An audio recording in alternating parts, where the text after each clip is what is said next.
Okay, I'd like to call this meeting of the West Dallas West Milwaukee School Board to order. Mr. Sikich, could you please lead us in the Pledge of Allegiance? I pledge allegiance to the flag of the United States of America and to the republic for which it stands, one nation, under God, indivisible, with liberty and justice for all. Thank you very much. Suzette, would you please call the roll? Mr. Sikich. Present. Ms. Deal. Here. Mr. Burns. Present. Mr. Eustruck. Here. Mrs. Justum. I will mark her excused for now. Mrs. Carr. Here. Mrs. Kaiser. Here. Mr. Keller. Here. President Lee. Here. Proper notice of this meeting has been posted in accordance with the open meeting laws of the state of Wisconsin. Are there any modifications to the agenda this evening? We have no changes. Okay. All right, so then we'll move right into item number 6, which is our superintendent's report. Great. Good evening, everybody, and welcome. And so the superintendent's report will come up on the screen there. And so this is a quick update, similar to what we've been doing for about 2 years now. So we start with our agenda, touch again on the guiding principles, our external health metrics, our internal health metrics, and next steps. So this is pretty short as in terms of where we are and where we're going. Our guiding principles continue to be the same always: safety and well-being, learning that works for all, responsiveness and flexibility, and then practicality of implementation. In terms of our external metrics, these metrics have swung, as we know. So from December 28th to January 11th, this huge increase, going from very high to critically high. And since January 11th to February 8th, we've seen a similar decline from critically high back to very high. And so the numbers in our community are definitely moving in the right direction, although still very high in terms of community positivity rate and burden rate. However, our internal metrics look really promising. At February 11th, so that's last Friday, at 0.23%. The whole week last week was at 1/4 or less percent for our internal positivity rate. And this is the lowest number since we've been tracking in terms of quarantine count. And again, that's both staff and students, so only 48 staff and students in quarantine as of February 11th. So those are encouraging numbers for us. And this is just the way the graphic of those numbers look, the percent positive and percent students and staff in quarantine, and it matches exactly what I've just shared. And so all of last week looks really stable for us at this time. And so that really leads us to next steps. Right now, we have a significant supply of KN95 and N95 masks available to staff and students. So for anybody that wants them, they're available from our purchase. And then we also received 10,000 additional N95 masks through the health department from the state stockpile. And that happened in the last couple of weeks. So we have plenty on hand for those that would need them. And then later in this meeting, we'll be considering whether or not it's time to make masks highly recommended but not required in our schools. So that's really part of one of our next steps. So that's the kind of return to school update in a quick version. I'll move on to 6.2, which is the legislative update. And again, there's quite a bit going on. GOP K-12 reform bills introduced and public hearing scheduled. The K-12 legislative proposals announced previously by Senator Alberta Darling and Representative Rob Whitkeem, among others, have been introduced, including 2 new proposals that I'll touch on. AB 970 is eliminating income limits for parental choice programs and eliminating pupil participation limits for the statewide parental choice program. Private school tuition charge to a pupil participating in a parental choice program, and creating an education expense reimbursement program for the 2022-23 school year in the summer of 2023, all of which would not be good news for traditional public school districts. AB 969, reporting to law enforcement certain crimes and other incidents that occur in and on public school buildings and grounds, requiring certain schools to employ armed school resource officers, and allocating Federal American Rescue Plan Act of 2021 funding to reimburse schools for cost of employing armed school resource officers. The concern here is that this will make urban schools and urban school districts like ours look like they're places where crime happens all the time. Given the way it's at least written, the way I understand it right now, and even though we work with challenging families and challenging communities, it's not what our schools are. We run good schools where kids are safe, and even though they're not always easy, they're safe and kids are learning. So it's one we're going to watch and are concerned about. AB 968, creating a charter school authorizing board and allowing the board to authorize independent charter schools. AB 967, high-performing charter schools authorized by school boards. AB 966, reorganizing the Milwaukee Public School System into 4 to 8 school districts and creating a Milwaukee Public Schools Redistricting and Implementation Commission. AB 965, the components, methods, and formulas DPI uses to publish school and school district accountability reports and grant rulemaking authority. So if that passes and is approved, it would be another change to report cards, essentially. We're just getting used to the most recent one. AB 964, increasing the school property tax credit due to virtual instruction during the 2021-22 school year. AB 963, rights reserved to a parent or guardian of a child. And we see that kind of language all over the country right now, this parental rights language. It raises the questions of which parents and which rights. AB 962, the UW system institution participation in DPI-initiated landscape analysis. So the governor vetoes the CRT bill. So Tony Evers vetoed Assembly Bill 411. The bill sold by proponents is addressing critical race theory. The bill would have prohibited race or sex stereotypes and certain concepts from being taught in public and charter schools, with violations resulting in a loss of 10% of state funding. The bill also would have required all curricula used in school district or charter schools to be posted online. And then finally, legislature's budget committee approves adjusted ESSER 3 plan and paves the way for federal funds to be released to schools. And that one we were expecting. And at the federal level, there's no updates at this point. And then in the school board of recognitions for this evening, first one, and it's related to the glass, it might be difficult to see up there, the award that's sitting in front of me that we'll be very careful with. So our district, the West Dallas West Milwaukee School District, was recently awarded the Digital Learning Collaborative, DLAC, Unsung Superhero School or District Award. So ours was the District Award. WAWM was recognized at the 4th annual DLAC, so the conference in Atlanta, Georgia, on Wednesday, February 9th, during the closing session.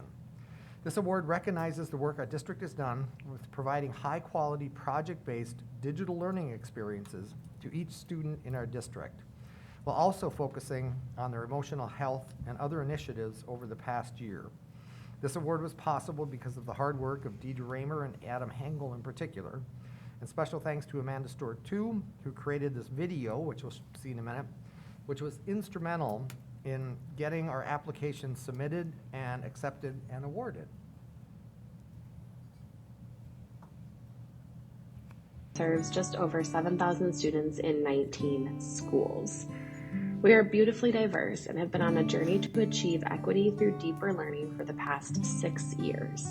Our superintendent often says, it's not about what's wrong, it's about what's possible. We have shifted our lens from seeing our learners as students with deficits to students who bring talents and assets to the table that deserve inspiration. We have students who have started businesses like a coffee cart, a snack shack, and a working bee farm. Also building aquaponics labs and bakeries in our schools, learning about sustainable farming and community outreach. We have worked to embed the social justice standards into our work and have students and staff exploring their own identities so they can create a stronger sense of belonging in our classroom communities. In the midst of the pandemic, we've continued our project-based learning work throughout the shutdown and shifted all instruction to passion projects where students were able to capture what they were learning and doing from home. They connected to local and worldwide experts to get advice on their projects and did online presentations of learning to share what they learned. Today, as we have shifted back to in-person learning, our staff continues to use the technology tools that we introduced during the emergency shutdown. We have platforms that our teachers are using seamlessly as part of their instructional practice. Students have increased their skills in doing public demonstrations of their learning, creating podcasts, videos, presenting at conferences, and sharing about their work all over our area and our country. We are so proud of all of the work that our students and our teachers are doing. One of the things that we are the most proud of is the way our learners support one another. As a school district, we are constantly looking to grow and evolve to meet the needs of our learners each day. We want them to be ready to live life on their own terms when they leave us, with the skills to achieve their goals. Whether they choose college, military service, or jump right into the world of work, we want them to be ready. So I think this one, I'd like ask everybody to give a round of applause to Deidre, to Adam, and to all of the teachers that are committed to this kind of work. It is powerful, it is difficult, and it's been recognized.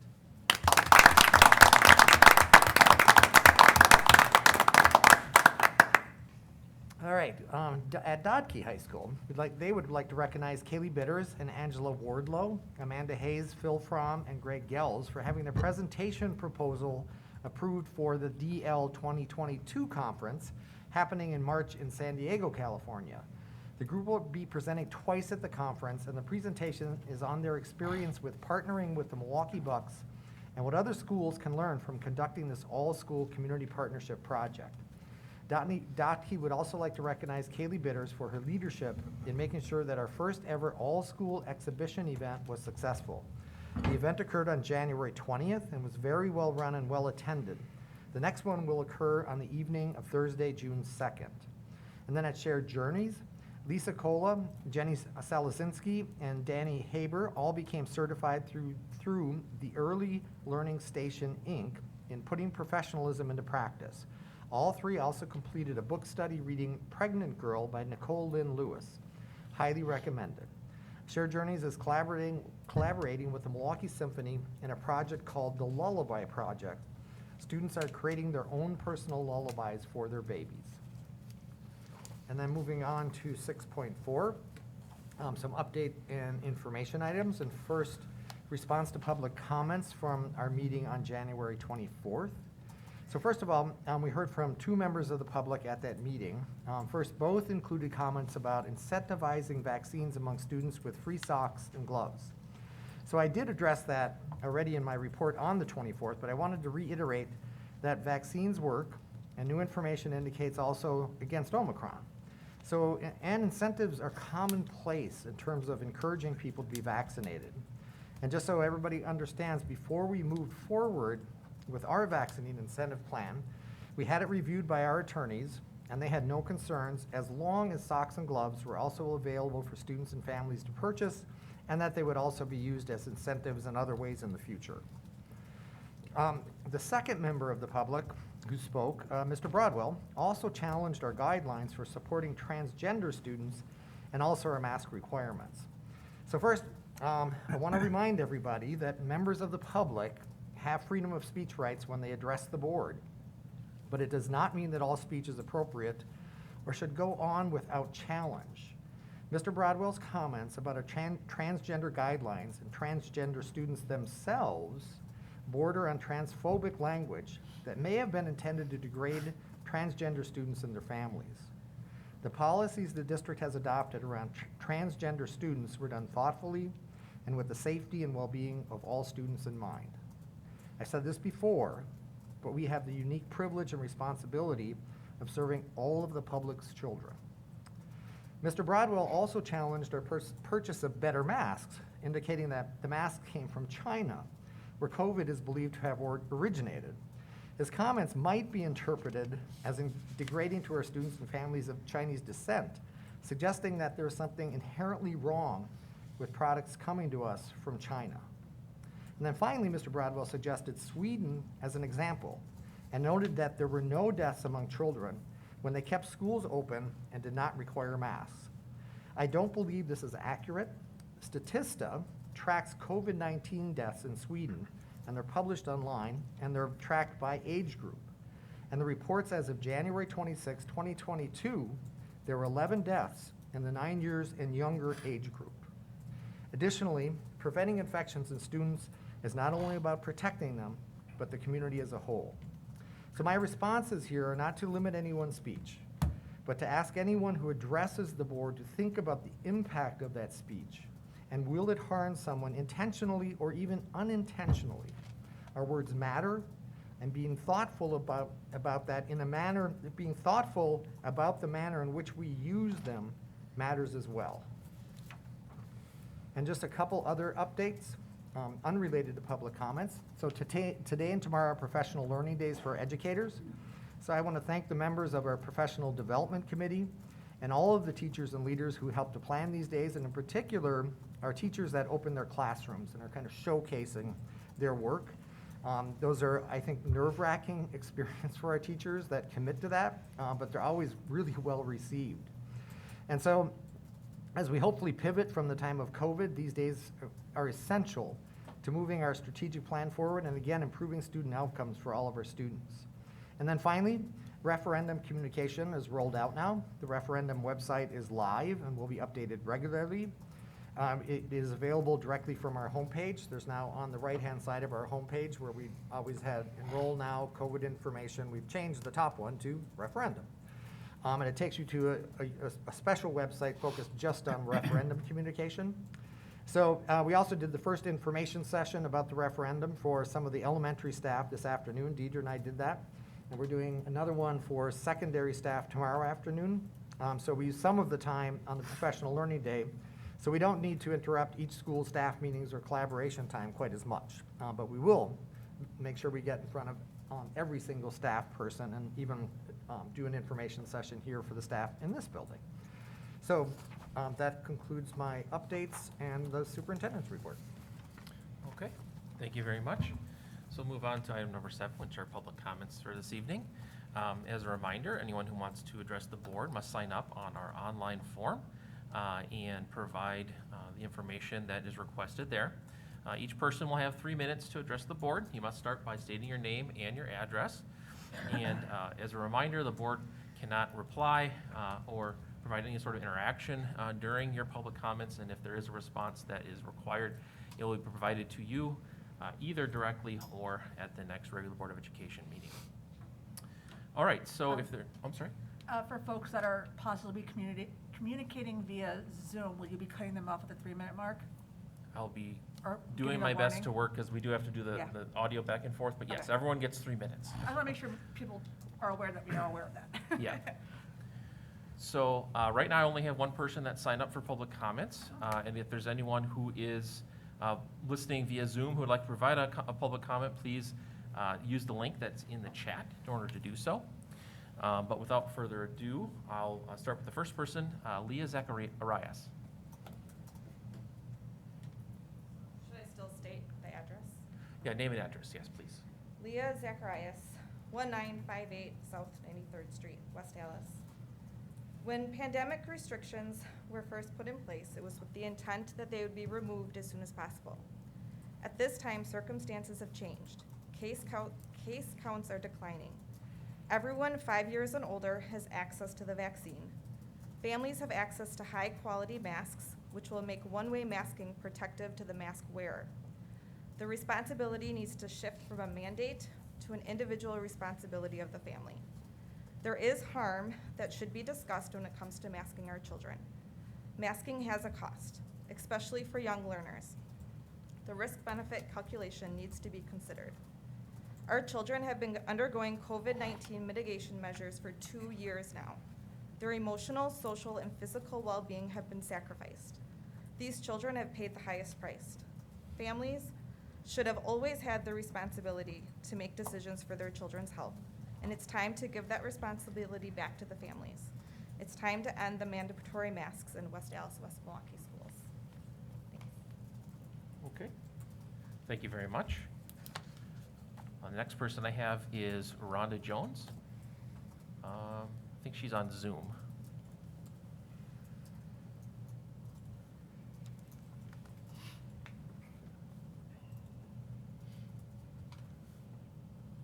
Can you hear me okay?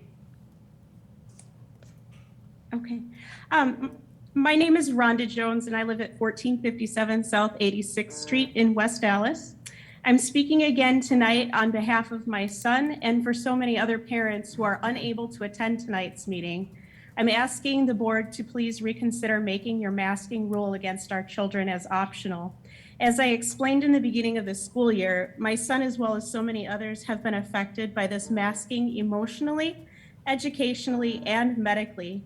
As I sat last time and explained how hard this has been on my son, you sat emotionless and decided that his and many other children's needs didn't matter against what me, as his mom, knows is best for my child.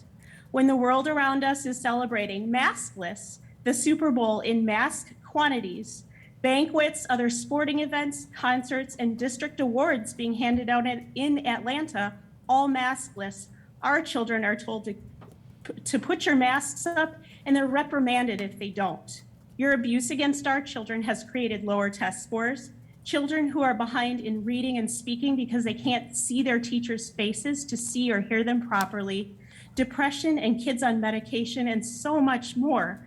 It is time to end this as we see a dramatic drop in cases and even media stating that masking our children has basically been a waste. There are plenty of well-educated doctors and nurses who have advised against the masking of our children, but you've chosen only to listen to the doctors that fit your agenda.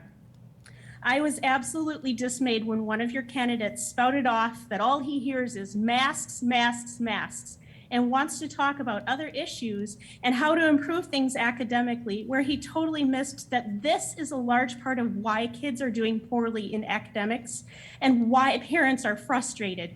We have not been listened to. We've been largely ignored. We've been told by other parents, well, my kid is doing just fine and not having any problems.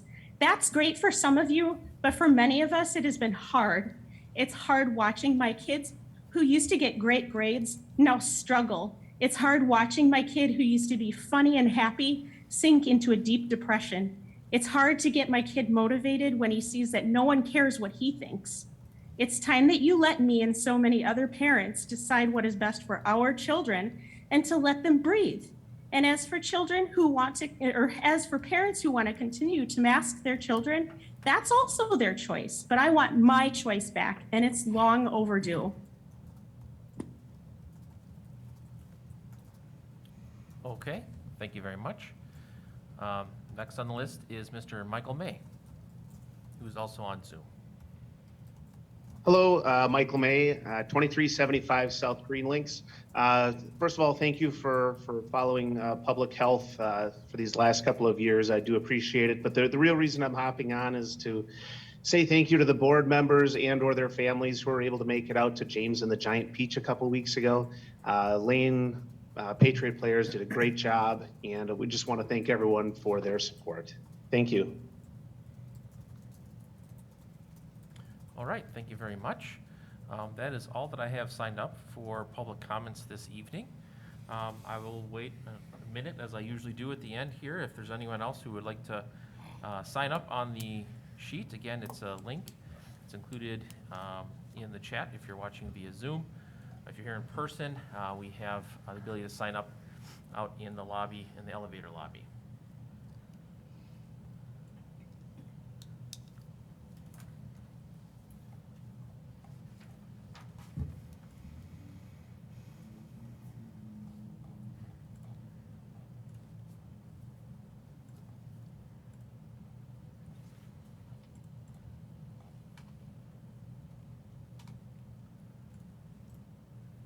Okay, I did not see anyone else sign up, so I'm going to close public comments at this time. Thank you for everyone who provided their comments this evening. And now we'll move on to item 8, which is the board reports, starting with 8.1, a review of the board calendar. So today is February 14th. Happy Valentine's Day to everyone. 6 p.m. we have a regular Board of Education meeting, and then we have a workshop immediately following, and immediately following that we have a closed session. On February 21st at 6 p.m., we have a workshop, a communication and committee workshop. And February 28th at 6 p.m., we have our next regular Board of Education meeting, and then immediately following a workshop, pupil count, 22-23 enrollment projections, and estimate revenue limit calculation and preliminary budget projections. And then on Monday, March 14th at 6 PM, we have a regular Board of Education meeting, immediately following a special education services workshop. So we'll move on to item 8.2, our board committee report, starting with communications and community relations, and Ms. Kaiser. Thank you. At the January 24th Communications and Community Relations meeting, we prepared for the workshop that was held January 31st. During that workshop, Bray Architects, the Donovan Group, C.G. Schmidt, and Dr. Amanda Stewart presented in regards to communicating with the community about the referendum question coming up on the April ballot. Also, the district launched their Faces of West Dallas, West Milwaukee social media campaign this past week, highlighting some of the amazing staff who serve our students. Awesome, thank you very much. Is there any questions or comments for Ms. Kaiser or her committee? Or any topics that you would like them to consider at their next meeting? All right, if not, we'll move on to item 8.2, the life readiness through college and career preparation. Ms. Kaiser. All right, bonus time. At tonight's Life Readiness Through College and Career Preparation Committee, we discussed this year's summer school options. Our middle and high school students will have PBL-style activities to choose from that support a multi-curricular approach to learning. Secondary students will attend at their current school building. Elementary students will also have a PBL activity, but there will be a reading and math booster option for families as well if they choose not to do other activities. So there will be that highlighted as well. Our primary students will cluster at a couple of schools, and ESSER funding will be utilized for transportation, so students have equitable opportunities to attend summer school. We also revisited the proposal for block scheduling. Staff are at the secondary level.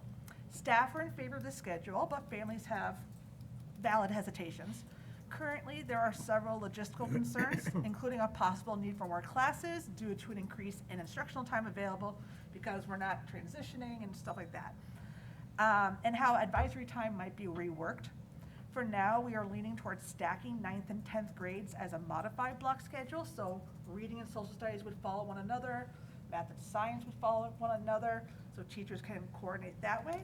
But more planning needs to be done before we even consider coming to the board on it. And finally, we considered a return to early release on some Wednesdays. We are considering secondary students having an early release on the elementary planning days. Right now, more details need to be considered, and then we will be bringing the idea forward to the board at a later date. Okay, thank you. For the block scheduling, is that goal to be put into place for next school year, or is this just something that's being considered at this point? At this point, I believe it's being considered. It would be another year away. Okay. Definitely for the block scheduling, I think we're talking about 9th and 10th stacking, which could definitely be put in by next year, because you are working with, reading, social studies, science, math, things that naturally kind of go together in the curriculum in the school day. And so you'd have like the 50-minute. Okay. But the concept of these 90-minute to 100-minute blocks, there's a lot of details we still have to work out, and we want I know a parent spoke to me earlier about the AP classes and what that looks like for our kids, so we want to make sure before we come forward with a plan that we've thought of every logistic. Very good. Anyone else? Jane? Kristen, do you know, back to summer school and Yes. elementary and the math and reading booster, do you know, will we be using our new Scholastic resource in summer school? Yes. Is there a component in there, and will we be using that as? Yeah. Okay. And that's a great, as a teacher, I can speak for, it's a great opportunity for teachers to focus on something specific, because they know their kids, they know their grade levels, and what those little boosters kids definitely need in the summer, and also Right. looking at MAP scores and breaking down those little bits, what could be needed. But I'm speaking on my understanding as a teacher. Right. Yep, so the Scholastic component does have elements of it for summer school. The last couple of summers, we've used a version of their program called Lit Camp. We still have most of those materials, but for the booster sessions, it will likely be an extension of the Scholastic resource we have right now. And then we're working with them on helping us utilize the tool to design individual lessons within the tool, both to get ready for forward exam and do forward exam prep using our Scholastic materials, and then what would the design of that look like for summer. And then for math, as you know, we've been working for a while on defining what our new resources are going to be. So we've been piloting a couple of supplementary resources that'll be used throughout the summer as well. So for future agenda items, I would love for you to give a board presentation or just a snippet of Fastbridge and how that's been going, and I would love an update on that. Yep, we are in the middle of the Fastbridge window right now, the second one, Okay. with some promising results, some increases that we've seen from fall in a lot of cases. So as soon as the testing window is complete, we'd be more than happy to share where we sit right now with the board. Thank you. I wrote it down. Anything else for Ms. Kaiser or her committee? All right, if not, we'll move on to 8.3, board member reports of community events. Any community events board members would like to discuss? Amy? I just want to remind everyone, excuse me, that the PTA Council's Founders Day Carnival is this upcoming Sunday. It's from noon to 4. The theme this year is all around the world, and the profits that the PTA Council makes from that, we actually put towards our senior scholarships, and we also started a new scholarship fund this year where we're able to provide money for seniors in need to pay for things like their yearbooks or their cap and gowns, like those expenses that maybe families don't have the money for. So if you're around, it's at Central. It's from noon to 4 this Sunday. Thank you. Anyone else? Jeff? I'd just like to give a shout out to Steve Kosner and his staff at Nathan Hale. They provided a wonderful meal for a Friday night for the Nathan Hale Athletic Hall of Fame induction ceremony, and it was a super job. A lot of people to feed in quite an expedient manner. So just wanted to do that. Excellent, thank you. Anyone else? Jane? Shout out to James and the Giant Peach. It was phenomenal. And the thing that I really noticed that I really wanted to share was, besides the fact that we saw talent, and which was lovely to see that talent, I noticed such a sense of community among all of the actors and the families, and it became just this time for those kids to shine. And whether, sometimes you're not athletic, or sometimes, that's your area. And when I think about, creating memories for kids and creating experiences, it was just such an honor to see that happening in our district. Awesome, thank you. Anything else anyone would like to share? All right, well, we'll move on to item 9, our consent agenda. We have 3 items. 9.1, the approval of the minutes from our regular Board of Education meeting on January 24th and our board workshop that was held on January 31st. 9.2, the employment summary, and item 9.3, the supplementary contracts. Does anyone need anything separated out? If not, I'd look for a motion. Move to approve. Second. It's been moved and seconded. Any last minute discussion? If not, all those in favor? Aye. Opposed? All right, that passes. Oh, okay. Heather is online. Heather, I can't. I'm trying to find her. Tell her to put her video on. She said she can't put her video on. Just want her to be able to vote. I don't see her. I guess Heather, type in chat your responses, I guess. I don't know what else, I can't see you. So we'll move on to our action items. 10.1, COVID mitigation practice mask wearing requirement. Dr. Lexman. Yes, thank you, everybody. The reason this item is in front of the board this evening is that we committed to many months ago that if and when health metrics related to COVID improved, we would bring the mask requirement back for the board's consideration. And we want to make sure that what we're doing at this point, given that metrics are improving, continues to be consistent with the board's expectations. I do want to point out that, in the return to school update, right, so we shared some of the internal metrics, and those definitely are promising for us. We did set in our health metrics dashboard metrics tied to community health metrics that would say now we're going to trigger a change in mask wearing. But those metrics, similar to the metrics we set when we came back after the break and Omicron was breaking out and it looked like we were going to start closing schools all the time because we hit this 5% threshold. And I recognize that that simply didn't make sense, and those were arbitrary numbers at the time, and everybody was making the best decisions with the best information possible when, working through all of this. And so using the external metrics was simply our best, just be honest, simply our best guess at the time. And did that make sense for us in terms of changing mask requirements in schools? And so at this point, we're really focusing, like we are, with our keeping kids in school only if we can't staff them. I think it's time to look at mask requirements, and if our internal data says that we're doing well, to make them optional. And I think if the board supports that,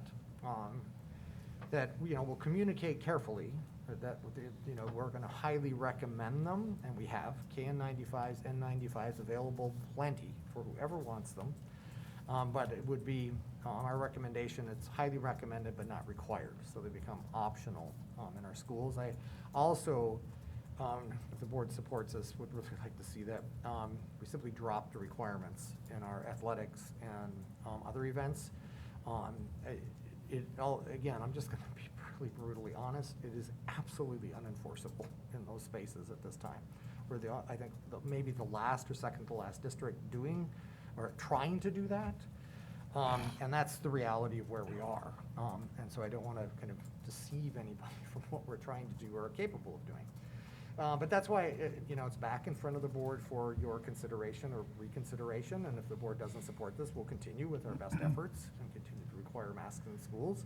But again, I just want to make sure that we're following what the board believes we should be doing at this time. So it's really a conversation for all of you to have together. And we're happy to answer any questions that we can. All right, so questions?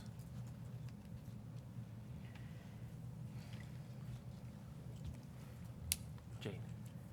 I would like to talk to you about, and I'm fully aware that we are voting on masking today and not quarantining. I'm fully aware of that. But I feel like those two mitigations go hand in hand. And I'd like to know, if we drop the masks, how do you think that will affect our quarantining procedures? So Deidre is way closer to this part of the work than I am. But if masks are dropped, it is possible that there will be more recommendations for quarantine.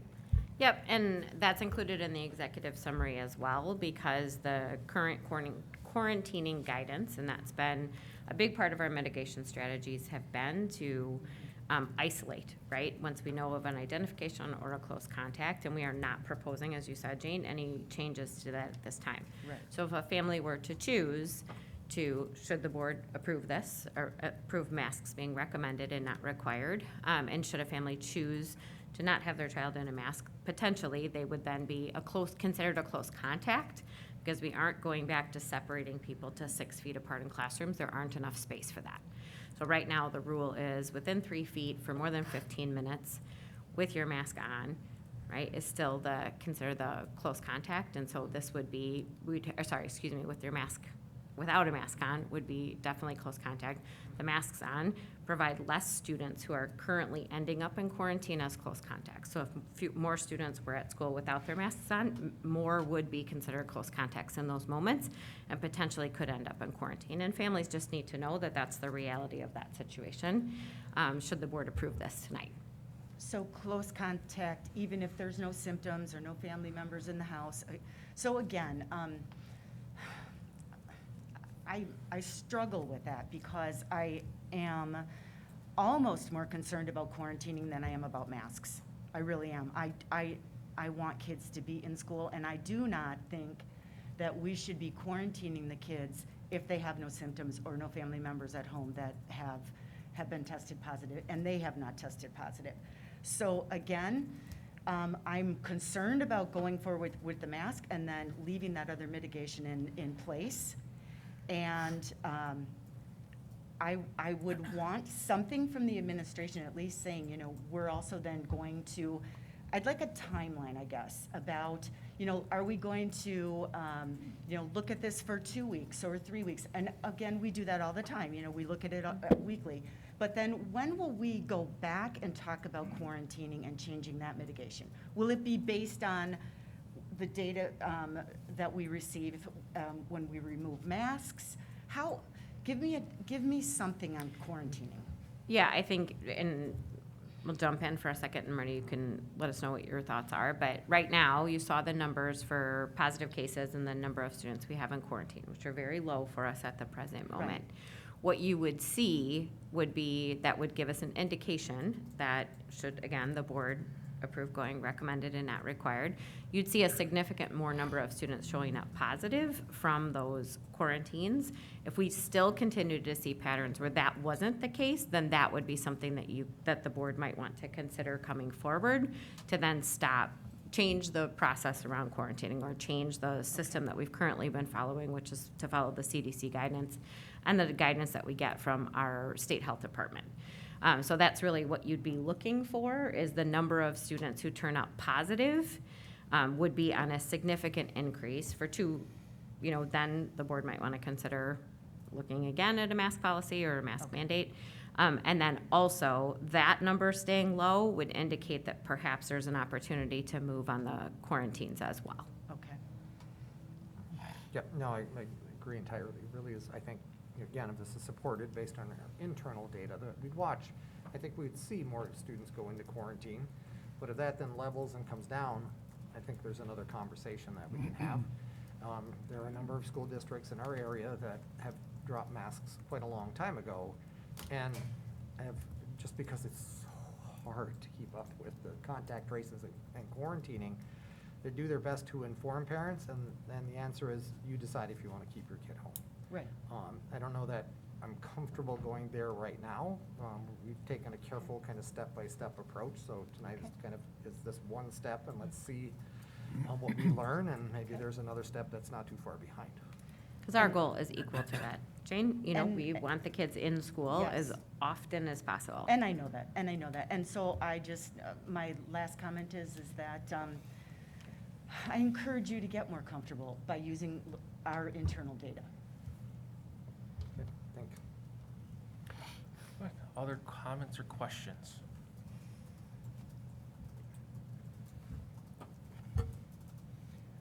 I know we've talked in the past about, and again, I know it's not apples to apples, but how we compare to other districts and their policy. Have we been able to get any of that data? Do we know what that looks like? No, right, it really is apples to apples. We report different things differently than others. A number of districts that have, stopped the mitigation practices entirely. This information has disappeared from their websites. And so there's just not a good answer, other than there's still a handful that have a mask requirement. Most do not, and that's kind of seems to be the state of where we are. There was an article today about, it was kind of the conversation across the state of Wisconsin. School districts starting to have this same kind of debate around masks. So we're certainly not alone in the timing of this either. But that's the best I can do to answer that one. Thank you. Brendan? Yeah, I guess, so for most of the data for masks says it's not necessarily that it is protecting the wearer, but it is protecting the community around the wearer. We still have 4Kers that cannot be vaccinated. And then we also have students with other conditions where they can't be vaccinated either and are older. And so if we're removing the masks, we're putting those kids in harm's way simply because we're removing their protection for them to be able to be in school safely. So how do we protect these kids if we take the masks away as a requirement? Yep, great question. So I've seen, I think this is Franklin, I'm not positive, but when they dropped their mask requirements, the board did leave in place requirements for 4K classrooms. So for 4K students, they continue to be required to wear masks. It's not easy to keep masks on 4Kers, but they've gotten familiar with it for sure. So that's an option to make that kind of a motion. In terms of students that are medically fragile, certainly hope that their parents would still expect them to wear masks at school. I think we'd have a similar expectation or hope for employees that may have underlying health conditions. And I think we would want to work with the parents and the teachers in those classrooms that for those students in particular that have underlying health conditions, that we would monitor their mask wearing. If the parent expects the mask, for those students, I think we want to monitor and work to help the parents enforce that mask expectation. But this kind of leads me to some of the questions and feedback we received from our Teachers Association. And if I get any of this wrong, you can talk to me later, but I'm going to do my best. So they also asked the question about 4K students, about how do we keep those students safe. So I really appreciate that coming from our teachers. And so I've kind of answered that one. Another question was, are teachers going to be expected to keep track of now who wears the mask and who doesn't? I think that's an unreal expectation, except for maybe those students that, parents said, here's and we know already the students that have underlying health conditions. So I think that is a reasonable expectation because we do special things for those students all the time. The other question was whether there'd be an option for staff to telecommute if they should personally have an underlying health condition. Right. And I'll just add to the one about students with medical conditions. We have that now. We have some students who just can't wear a mask for one reason or another. And we make a plan in the classroom to try to keep those students 6 feet apart so that we can still have some kind of mitigation practices for the students who can't wear the mask but yet have the underlying health conditions. We've created some very innovative school plans around some of our students who can't come back to school right now because it wouldn't be medically advisable, and how do we provide some homebound instruction and provide them opportunities to still connect with their peers. So we're working one-on-one with many of those families right now. The other thing about the 4K classrooms is, frankly, when there is an issue or a positive test in the 4K classroom, there's a great majority of that class that goes home as a close contact anyway, because as much as our teachers are working very hard to keep 4-year-olds in masks and keep them 3 feet apart. If you've ever been in a 4-year-old classroom, you have 4-year-olds at any point in your life, you know exactly how challenging that is. So that was the other third question, was around whether we'd work with staff who we have known medical conditions around being able to telecommute. Yeah, and so the answer to that is what we do under normal circumstances. We work on a case-by-case basis, and often it requires that we ask for medical documentation, so we get some information from a doctor, and then we make a plan. And I think these will be few, but if there are those kind of concerns that a doctor says, yeah, without any masks, I have a concern about this, we'll work with that teacher, that employee, see if telecommuting is a solution. We're in a much better place in terms of absences and sub-coverage than we were even a month ago, which was awful.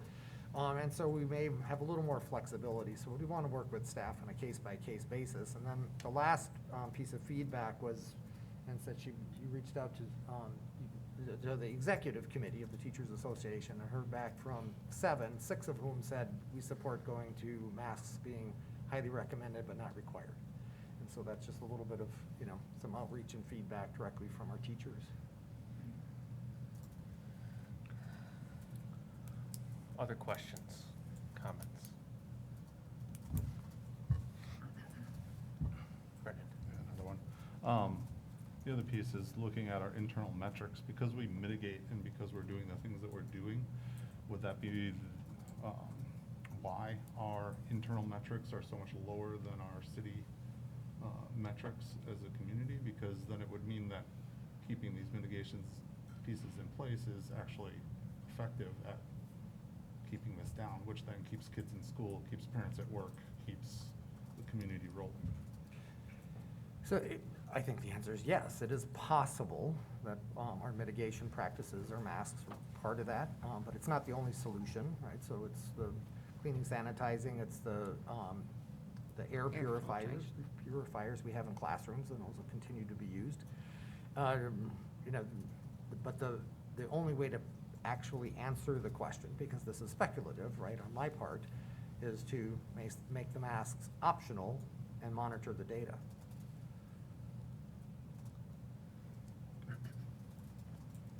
Brian? So if we were to move forward with making the masks highly recommended, kind of along that last line of thinking, are we able to continue to look at the data, and if we see a tremendous spike the other way, then revisit in terms of what makes sense for mitigation strategies? Yeah, absolutely. Right, it is the mask requirement that the board took action, direct action on, right? The rest of this was really things we built and essentially kind of had consensus around, but the board never voted on, right? So I think we would, if that concern happens, and it looks like we've changed one thing and things go in the wrong direction, I think it'd be my obligation to bring that back, because that is the place where the board has taken direct action in terms of mitigation. And again, hopefully there won't be another surge like we saw in January, but knock on all the wood you can find. But if something were like that were to happen again, or if there was a new strain or something like that, then obviously we'd be coming back to the board to consider whatever we thought was the best decision in the health and safety, in the respect of the health and the safety of the students and the staff we serve.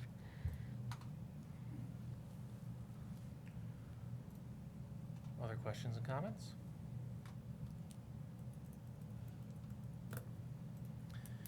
So from my perspective, I think this is a little premature. I think that with the community spread that we're still seeing right now, that we're at mile 26 of a marathon and we're deciding to take off our shoes.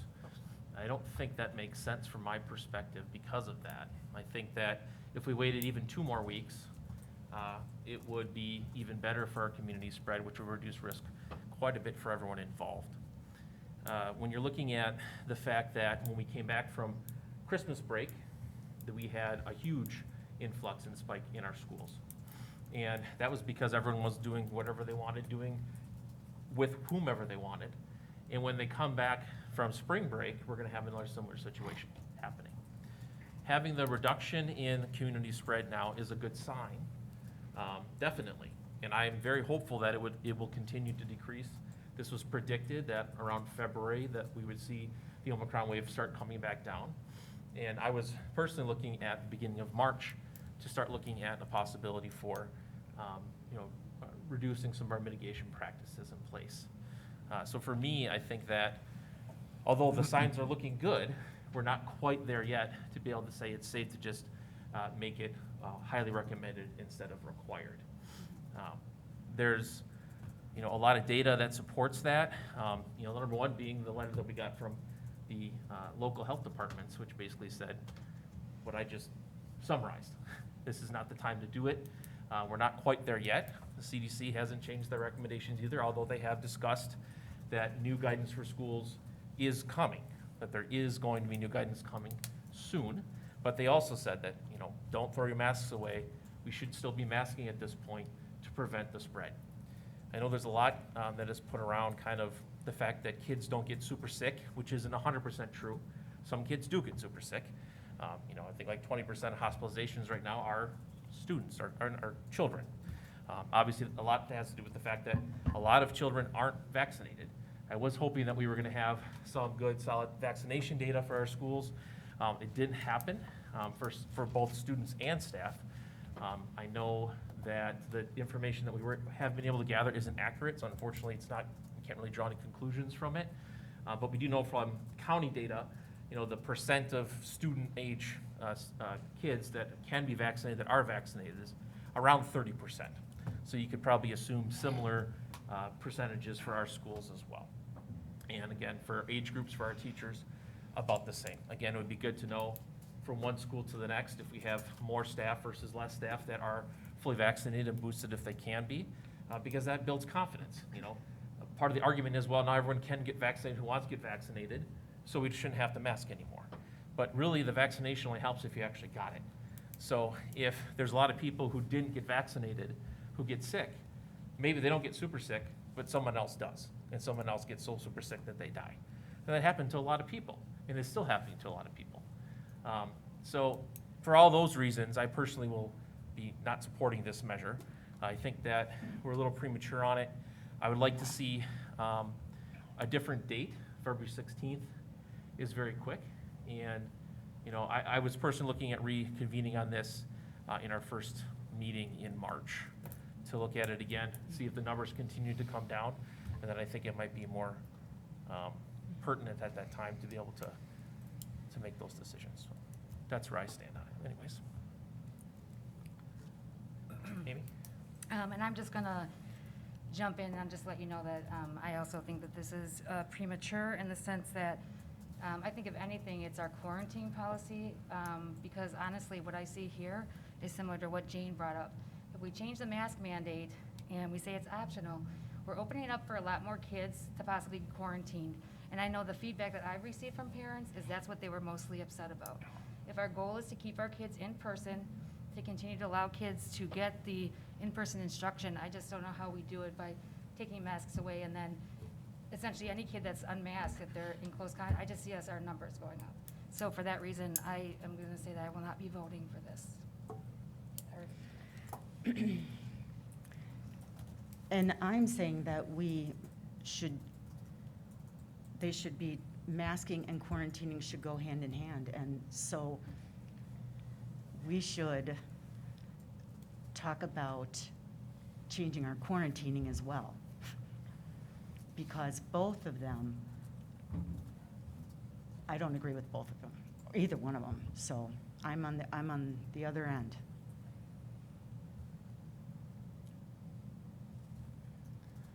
Okay. Other questions or comments?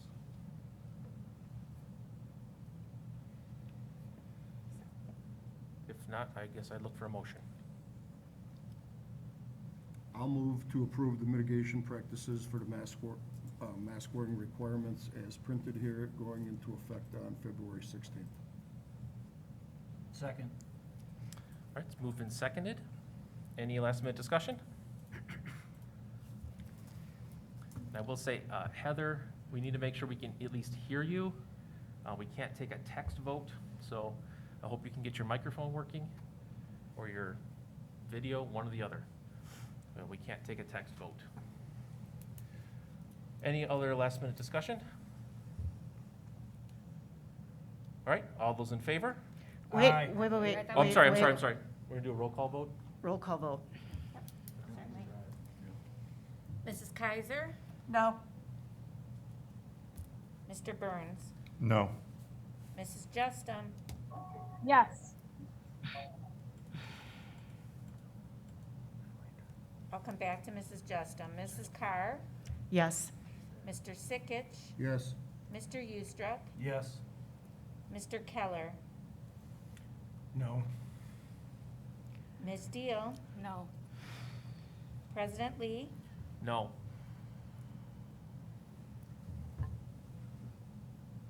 Mrs. Justum?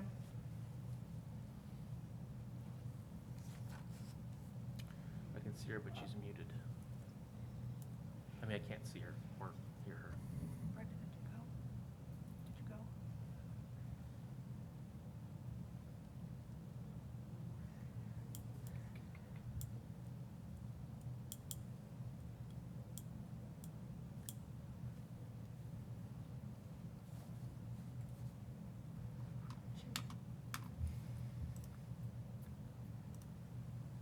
Well, even without her vote, it fails. Motion fails. 5-3.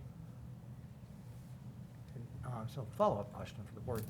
Given the conversation about quarantine, would you like us to bring back that as a possible change of practice at our next regular meeting?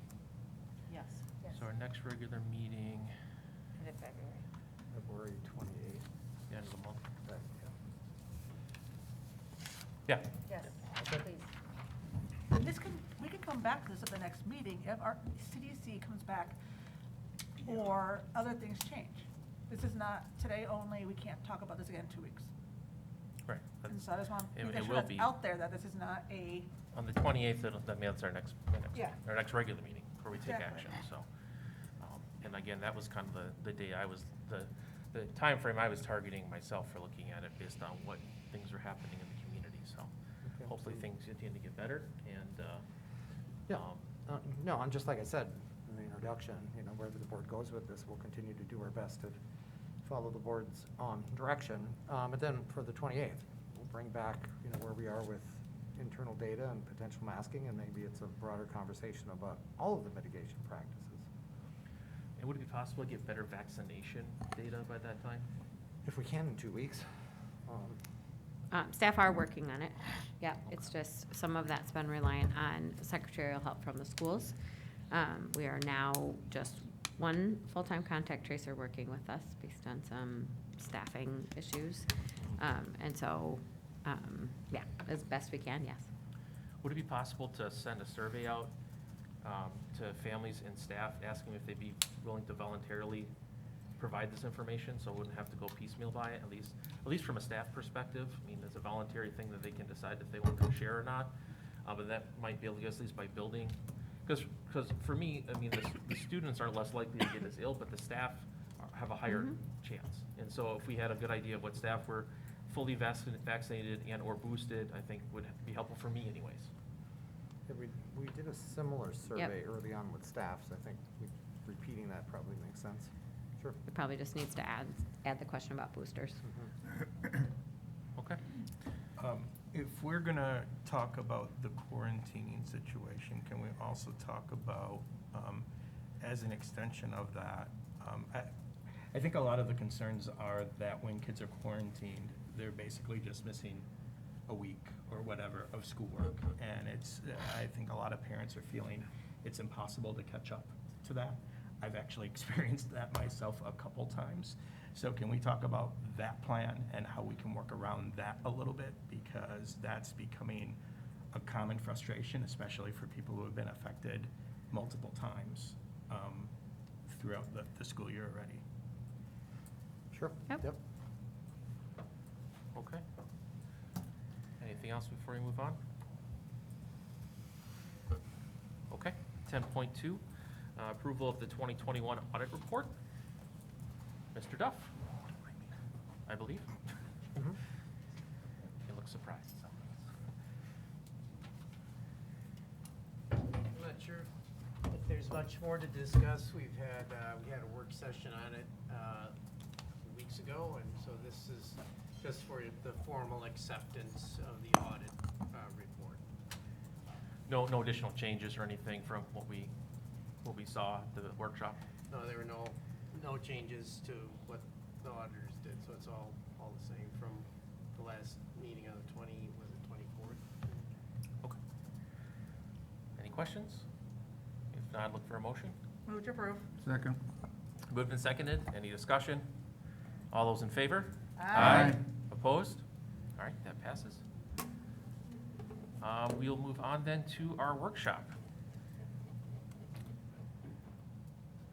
So 11.1 Strategic Plan Review with Miss Melissa Matarazzo. Do we need to move anywhere, or are we good here?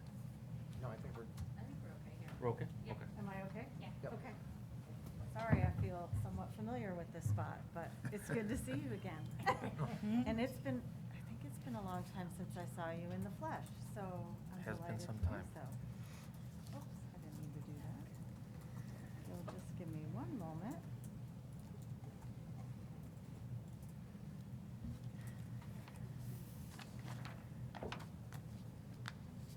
All right. Is it okay this way? Okay. I see. Everyone can, okay. Mr. President and Dr. Lexman, thank you for the opportunity to be with you this evening and to provide a mid-year update on the work on the strategic plan. As many of you have participated in this process throughout multiple years, our intention this evening is to both provide a sense of where you are now, but to do so with interaction with what you have been hearing in multiple ways, as well as what you have been working on in your board committees. Because ideally, all of this work is aligned, and so the strategic plan isn't something separate. It's a component of the work that's ongoing. As you remember, and hopefully feel pretty connected to, your latest strategic plan, which goes from 2020 to 2025, under the sort of tagline of learning that works, focuses on the mission and vision as you see them here. They should be familiar. Your core values, as well as your 4 building blocks, which are also represented in your board committees. And one of the things I thought we could do as part of this workshop opportunity was really think and talk about, I already heard some in the last hour or so, but examples of aligned action or discussions, work that you as the board have undertaken, or administrative work that you have learned about through your prior workshops and or communication from the superintendent and team. But where are we doing some things aligned to the current building blocks and or the vision and the mission? Just thought we could have that discussion first.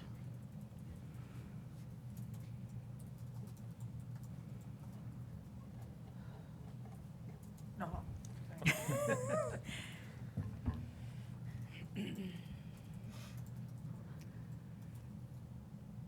rephrase the question? I would be happy to, sir. Oh, I have some. Ms. Deal is ready. And actually, sorry, I lost it. Go ahead, repeat. I'm sorry, I'm so sorry. So what I had envisioned was sort of filling your thoughts as well as in this more public setting. Where are we doing work right now that aligns to these things? Does that help, ma'am? Yeah, so what I was gonna say is I just, in terms of, since we brought Dr. Stewart onto the board, not the board, the administration. Yeah. I think in terms of our communication goals and stuff, I feel like that she's actually using a lot of multiple methods, this one where it says multiple methods of transparent, consistent, and culturally competent communication. I know that she's made a really concerted effort to make sure that we're present on Instagram and Twitter and Facebook and just our website, and I feel like she's just sharing a lot more of like giving people really a holistic view of what's going on in our different schools and the different avenues, the different things that are going on. So I think that's, yeah. Yeah. Excellent, excellent. Thank you. And that, to me, that falls in the communication and community relations, but I also think there is something in the mission and vision about the kinds of things you're communicating about are they're student activities for the, at its core, which I think is really critical. Thanks. Yeah, Ms. Carr.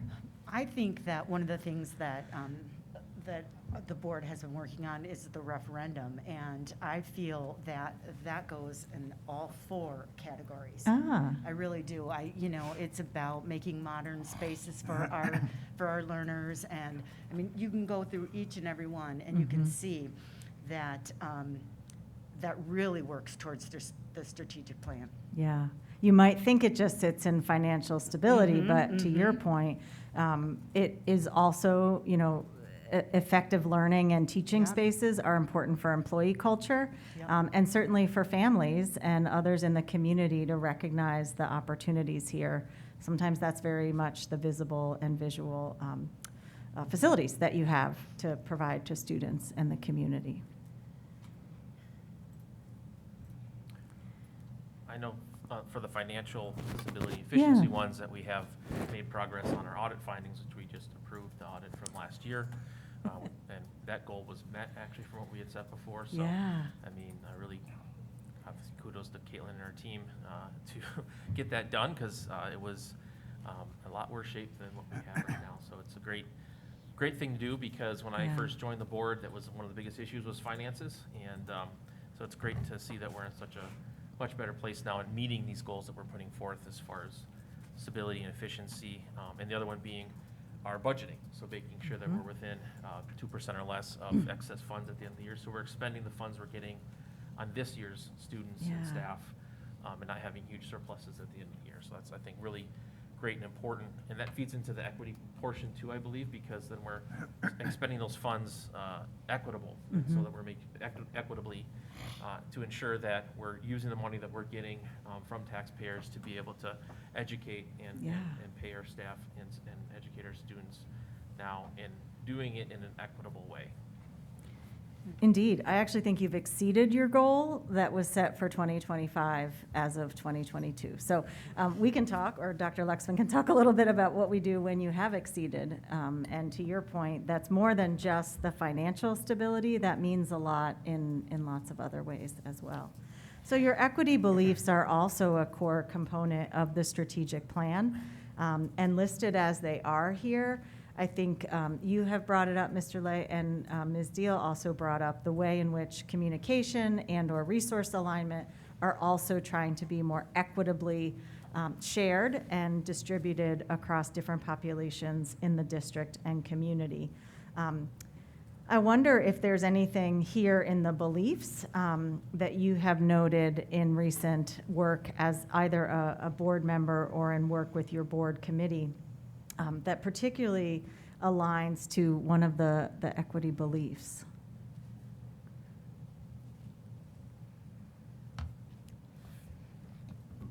Yeah. Yeah, I can speak to number 10. I think that we've been doing that for a lot of years. Every staff member is part of an intentionally designed educational team that co-plans together, and we have worked really hard at that for several years.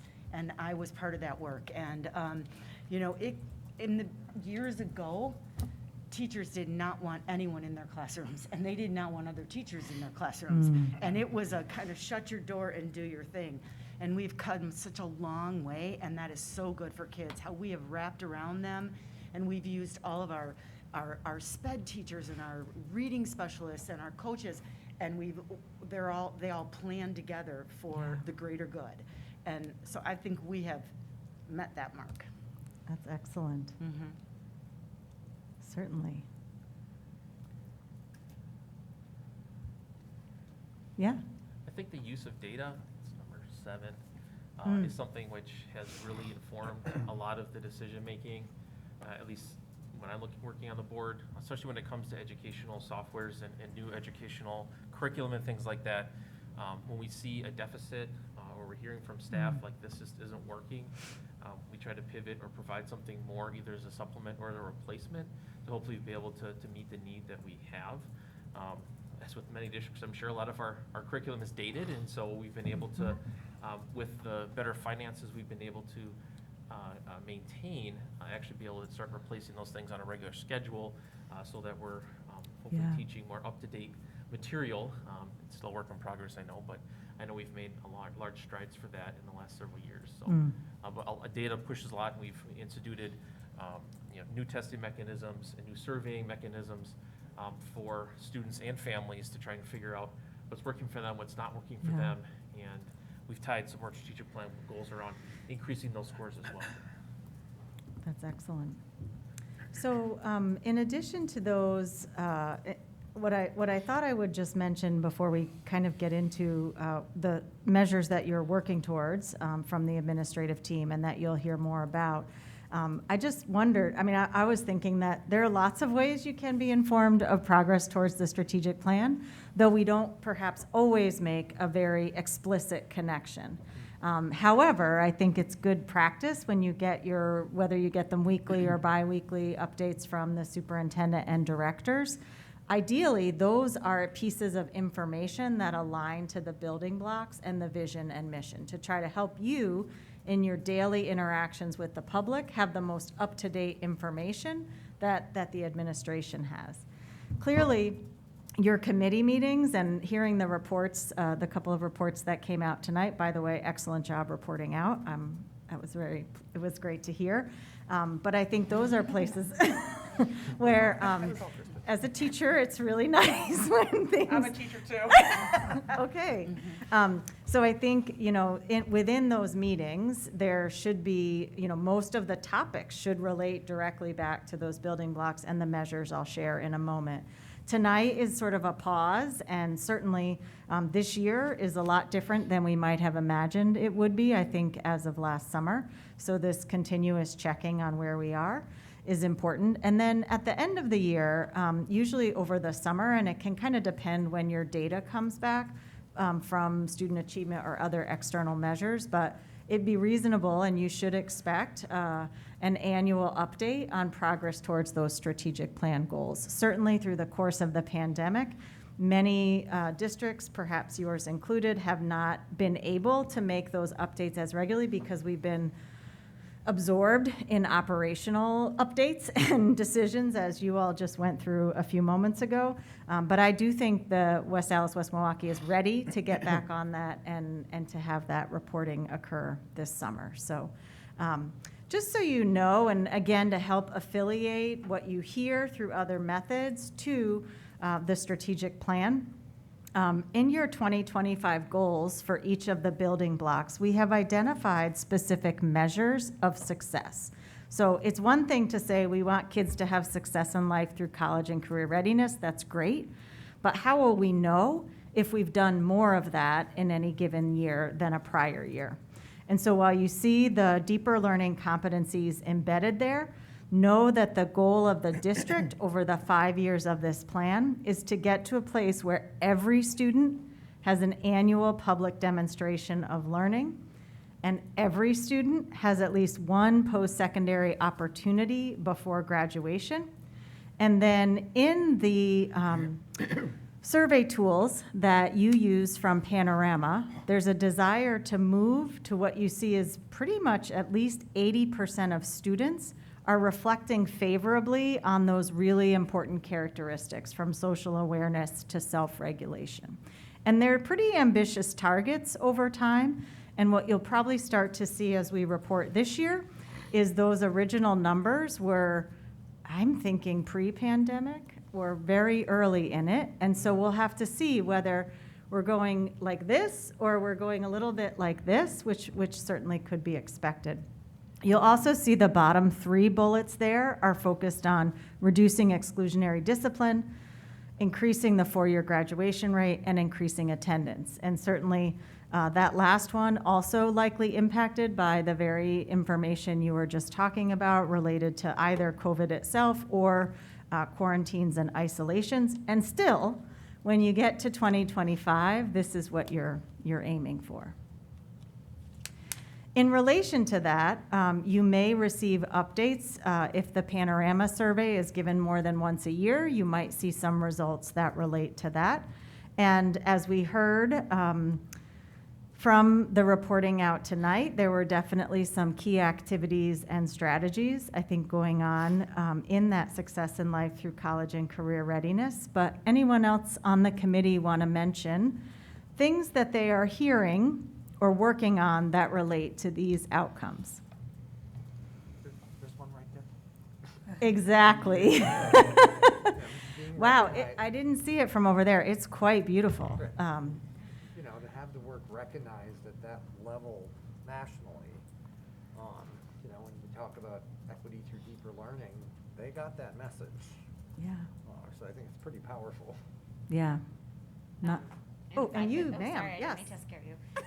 Yeah, and if I could add to that, I think in previous years, when we did do our public demonstrations of learning, there was more opportunity for board members to be a part of more of those things, and that's just been more of a challenge, but those activities are still going on. And the fact that we did public demonstrations of learning when we were in the emergency remote shutdown, when we were in virtual instruction last year, is part of why we were awarded this honor that we were awarded, and why we're getting chosen, like you heard about Daki getting chosen to present at Deeper Learning.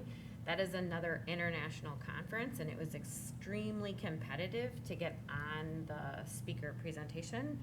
And Adam and I will be presenting at that one as well as the team from Daki. So it's that kind of work that's getting recognized. We talk a lot around ways that we get recognized more nationally for our work sometimes than we do locally, and that is where our board can be hugely helpful. When you guys have those opportunities to share.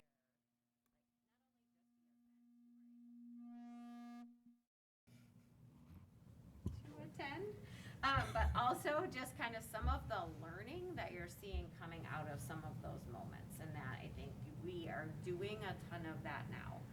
FLW had an exhibition recently with one of their communities. Daki had a whole school exhibition. Hoover had a mini exhibition this last week. Franklin's had a couple. So the more board members have opportunities to participate in those and then give feedback publicly at our board meetings and feedback out in the community around not just the cool thing that they maybe saw that a student produced, but around the learning that's evidence of, I think that's what we present about when we go nationally and speak at conferences. As we say, here's cool and interesting things, but here's the learning behind that and the reflection. And that's an opportunity, I think, for board members to be really active in this particular building block. Sorry, Jane, you had something? Yeah, and is there a way that you could encourage principals to let us know about those? And not necessarily the end product, like you said, the process, or a snippet of it, or this is what we're, this is the beginning stages of something, and just let us know so that if we were available, because I think that the more that we know about that, the better that we can support the strategic plan. Yep. Yeah, and that's certainly something I can work on with our principal team. Mm-hmm. Yeah. Excellent. I'll certainly pause at each of these as needed for questions. But I wanted to share, now moving on to employee engagement and culture, the measures that were identified and the targets set for 2025 shouldn't surprise you. In this area, you're focused on both participation and perception in your employee engagement survey, which you do have a progress monitoring version and then a year-end version every year. Intending to decrease voluntary staff turnover, that being significant to the continuity of learning. Implementing the compensation system, which I believe you are in year 1 of, so probably you've been hearing both about the plan itself and then as you learn in a new plan, any refinements or updates. And then really trying to increase the diversity of the workforce, so that's in the equity beliefs, and then it also exists here, and that certainly does not happen by chance, but over time will be the result of significant specific efforts there. And so from that committee, there may be other items that you have discussed or heard about recently, or Dr. Lexman, that you would share in recent months about activities or strategies that have come forward related to the employee culture. Anything come to mind? I just have a comment. Can we, next time we do this, have some questions ahead of time for feedback? I like to look and think about it before it's presented to us. So like this is. It's a great idea. Yeah. A little overwhelming. Difficult being able to speak though, and on the fly for this. Yeah. One of the things I was thinking of in this space, Dr. Lexman, when you were talking about the interactions you had with some staff to bring forward at least some anecdotal data about a shift in mask policy. So those are kind of, even in small moments, trying to seek and solicit input, seem to be significant as well. And thanks, Ms. Kaiser. I'll make sure we have an advance opportunity to consider, as well as to develop questions you may have. Because that's the other part that I think we'll certainly have time this evening if you have questions about strategic plan execution. But sometimes those don't pop into your mind right in the moment, but can come with some advanced preparation. I know we also, with the calendar, we always reach out to staff for the annual calendar to see if we come up with a couple of different options. Administration comes up with a couple different options, and then asks if they had a preference on one. And we did that again this year, and then Mr. Burns brought up about MLK Day and keeping that as an actual off day, and that was brought back to them again to see what their preference would be, to see if we'd want to maybe make that change for this next year, and they said, no, leave it where it is for right now, and then for future calendars to consider it. So as a small example of trying to engage staff on those types of decisions, which obviously has a big effect on their family life and so forth. So. Yeah. I think the other thing were some of the comments you all made in that last voting action around concern for individual employees or employee groups. I think that's just another way in which you're attending to the needs of the culture within the system and tending to it even in challenging times.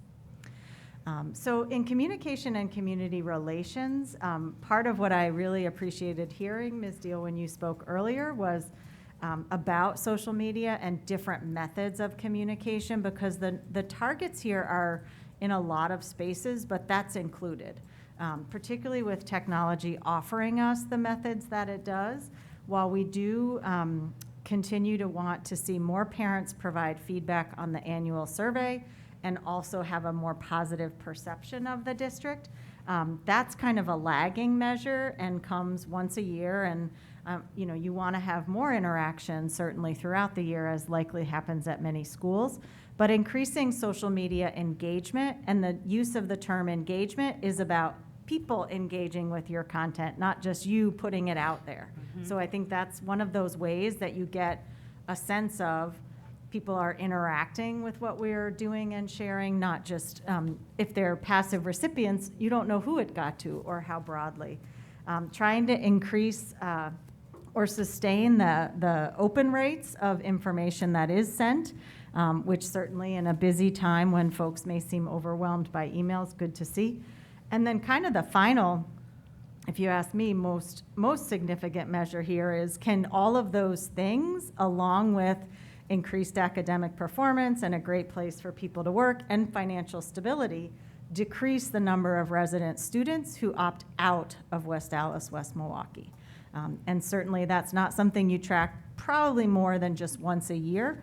And it'll be interesting. I imagine there's been some unusual movement throughout the pandemic, perhaps both in and out. I'm not aware of it here, but certainly trying to make this the choice. And to the point some of you made earlier about a referendum to bring your facilities into a condition that would make this a place to choose, there's a real connection there as well.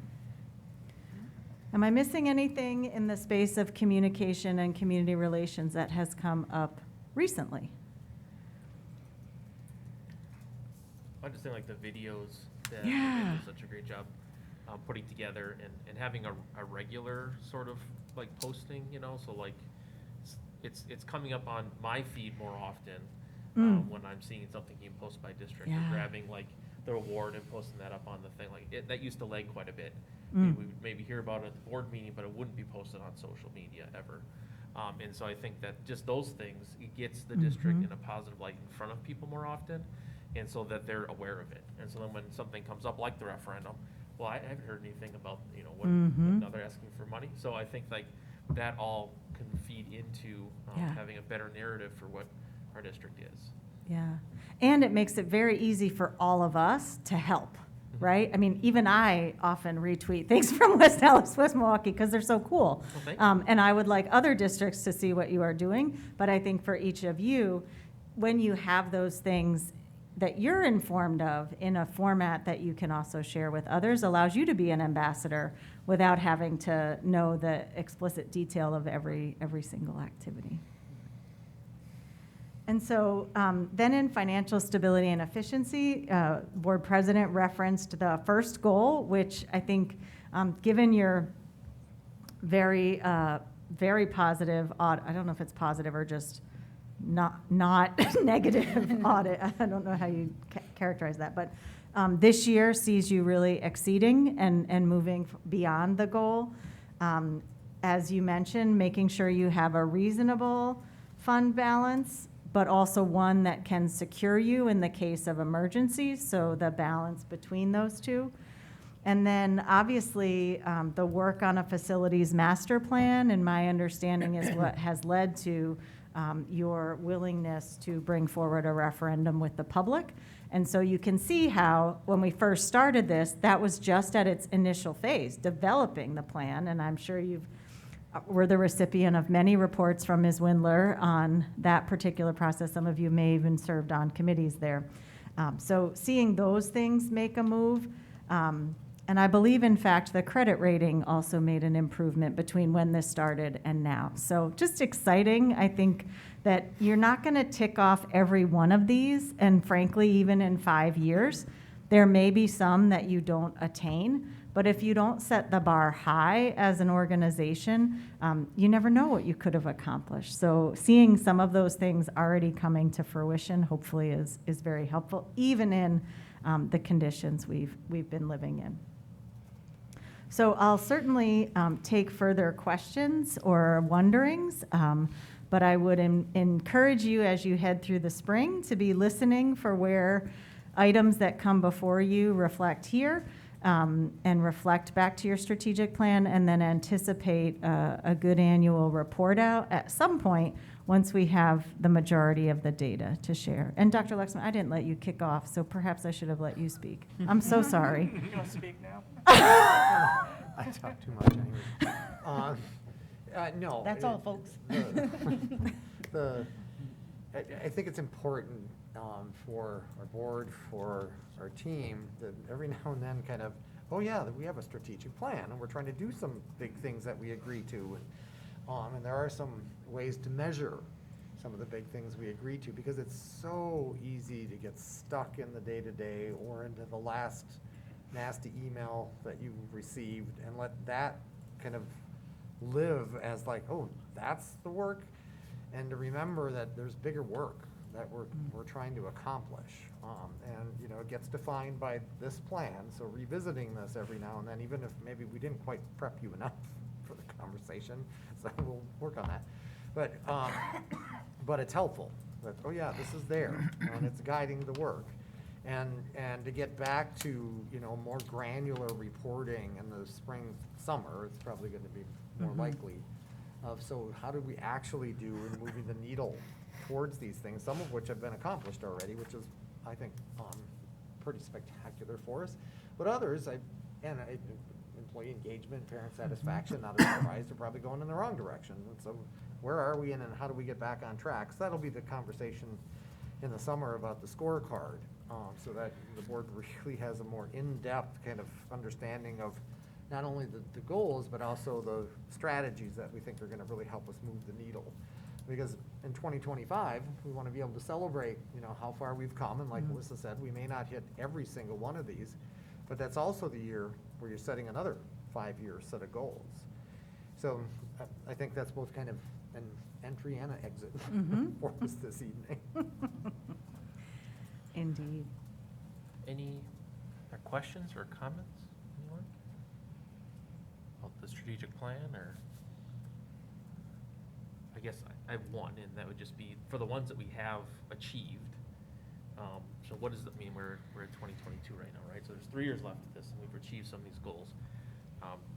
Do we do a mini revamp and adjust, or pivot to another goal to replace the one that we have, or One recommendation I might have, and I do think this will be good conversation come summer, but given the difficulty and challenge of some of the other goals you have, in this case and in the particular conditions we find ourselves in, my recommendation might be to take those goals you've achieved, and your target is to sustain that while reinvesting kind of the organizational energy that you thought it was going to take to do that, but you've achieved it, and reinvest it.